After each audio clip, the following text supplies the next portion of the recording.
कुछ दिनों से अखबारात और सोशल मीडिया में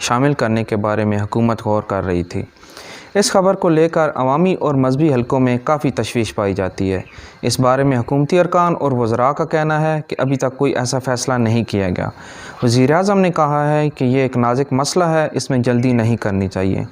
कादियानी मज़हब, जो कि मिर्ज़ा ग़ुलाम अहमद कादियानी को अपना रसूल मानते हैं, पाकिस्तान के आइन के मुताबिक इनको एक अक़लियत का दर्जा हासिल है, जैसे हिंदू और ईसाई एक अक़लियत हैं, लेकिन ये अपने आप को मुसलमान कहलाते हैं और पाकिस्तान के आइन को तस्लीम नहीं करते।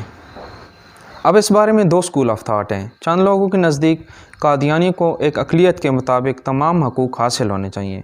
अगर वो ख़ुद को काफिर करार देकर अक़लियत में शामिल हो जाएं तो उन्हें बाकी अक़लियतों की तरह तमाम हकूक़ दिए जाएंगे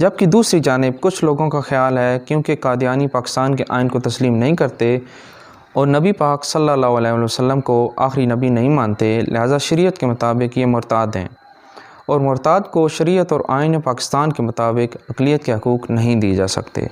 जबकि कुछ उलमा के नज़दीक मुर्ताद को जलावतन करने का भी हुक्म है।